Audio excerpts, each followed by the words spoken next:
guys, so it's day 6 of us being here in Korea. And we are back at Gwangmyeong to have our dinner. So this is one of the famous restaurants here na features siya sa TV station maraming beses. So para siyang hand-pulled noodles. And it's authentic Korean noodles.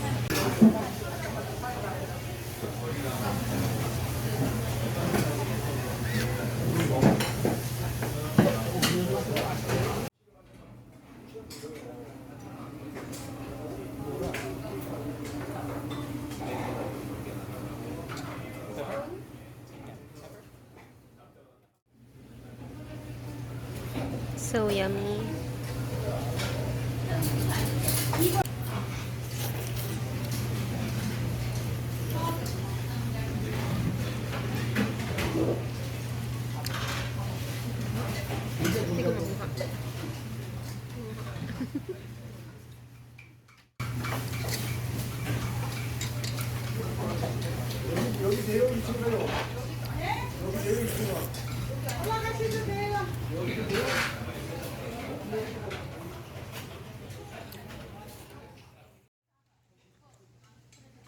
So when we asked Tony about this noodle house, he confirmed that this is one of the most famous noodle houses here in Gwangmyeong simply because it has the best price. For $3, ang laki ng bowl na nakuha namin. So $3 each for this big bowl. And there's a smaller bowl. So next time we know that we can get the smaller bowl. But hindi kasi nag-i-English yung tindera. So we just ordered whatever that people are ordering. So yun din yung kinuha namin. And it turns out ito yung big bowl. But the noodles are so amazing. It's so delicious. It's handmade. It's hand-pulled noodles. It's famous because of its price and also because of its taste. It has had so many features on TV, on the newspaper here in Korea. So it must be good, right?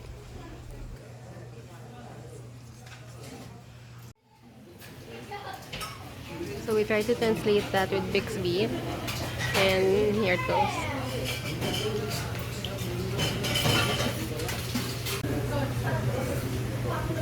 So we've translated another poster.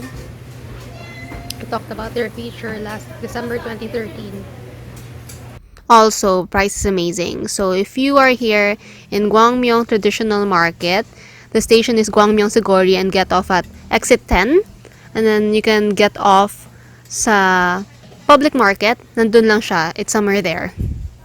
So here you'll just see me eating my bowl, finishing my bowl. It's so good. It's perfect for the weather. It was rainy that day. It was just a perfect nightcap.